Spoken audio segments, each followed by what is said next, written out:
Hey guys, Brian Cox from Blaze Performance Solutions here, and recently I had the opportunity to sit down with Dr. Tim Munyon from the University of Tennessee, Knoxville, and discuss workforce analytics and some of the cutting edge stuff that he's doing. If you are in any way associated with the HR space, you are going to find value in this interview. Take a few minutes, watch it. I think you're going to love what you find.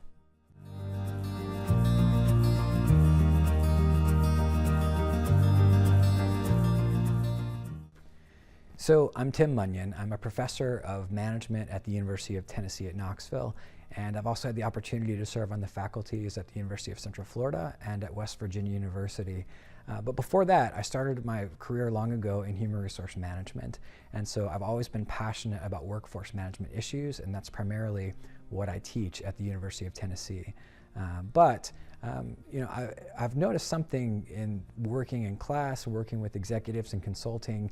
A lot of the work that I'm doing, there are some gaps in terms of what we are teaching and what people are actually practicing. And I think the biggest one deals with our workforce investments.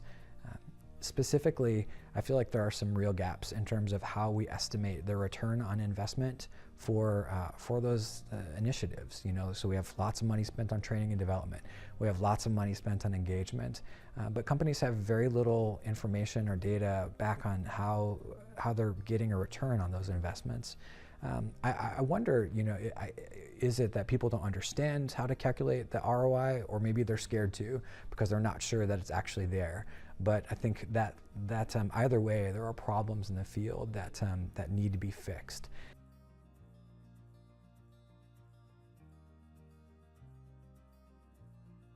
So another thing that we found is that companies are asking their training and development providers to assess the effectiveness of the training and development. And so it's a little bit of the fox guarding the henhouse, and there's an agency problem there. We would never accept that in accounting. We would never accept that in terms of procurement. Like we hold everybody else accountable except for our training and development providers. And so there's a problem there because these folks are being asked to shoulder a burden which is a gray area in terms of ethics. And so I feel like that's a problem, and there is a need for us to have a resource that can provide unbiased and transparent feedback regarding the effectiveness of training, workforce development initiatives.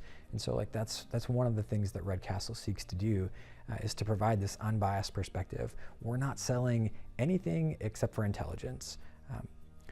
The goal of Red Castle is to help organizations make better informed workforce choices. We're not workforce development consultants. We're not training or service providers. We're here to provide analytics that are informed and that help you gain the intelligence that you need. And so that's a key difference compared with what we see right now in the market.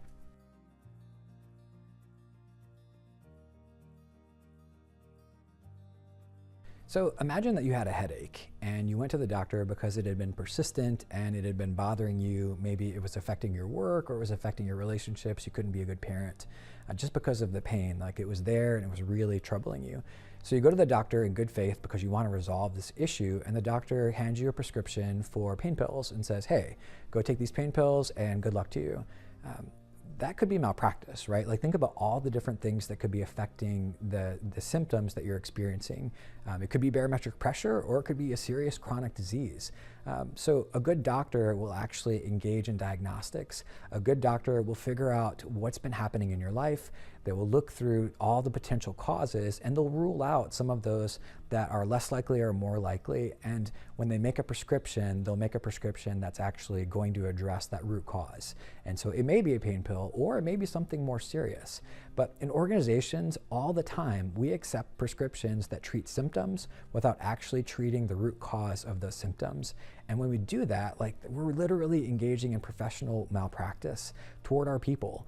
We realize that we have to have a healthy workforce. We realize the value of a healthy workforce. But when we have problems, it's really too easy to engage and satisfy in resolving the symptoms rather than those causes.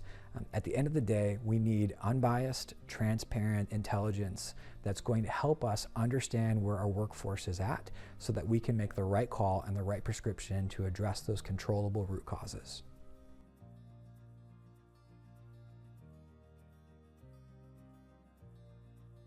So human resource management professionals often today are about compliance and about loss avoidance and about reducing liability. And that's very different than maximizing value creation. That's very different than finding ways of becoming more innovative, stretching our workforces to be more creative. And the difference is marked in what we call a prevention focus or a promotion focus. Once upon a time, human resource management struggled to even understand its place. We know that HR matters, that it affects the competitive advantage of a company, but what I've seen is that the field is actually regressing and that we've adopted this prevention focus that's all about risk mitigation rather than value creation, and I feel like we need to move more toward the latter now. But to do that, we're going to need actionable intelligence. We're going to need to understand our workforce. We're going to need to understand how we are aligned with the strategic priorities of the organization. And without good data, that process is fraught with peril.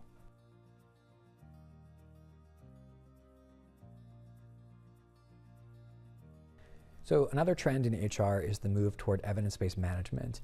And evidence-based management is about gathering data to help inform key decisions.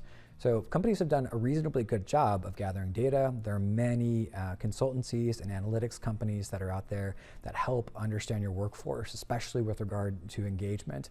But what to do with the data? And we also make assumptions about relationships in our data that aren't necessarily supported by the literature. For example, think about the engagement to firm performance relationship. The assumption is that if I have an engaged workforce, that positively affects the performance of my company. But actual empirical evidence shows that that's not necessarily the case. It's actually the opposite relationship, where increased firm performance positively affects the engagement of employees. Well, that makes sense. Engagement is an artifact of employees realizing their work-related goals. So the better the performance of the firm, the more slack resources it has, and so the workforce is a beneficiary of that, hence their higher level of engagement. I'm not dissing on engagement. Engagement isn't a bad thing, but its links with firm performance are actually pretty spurious. I think what this point is, I'm trying to make is simply that we need to be careful about the assumptions we make with our data, and we need sometimes external expertise to come in and help us make sense of this, relying on the evidence, and not only the evidence, but the best available evidence.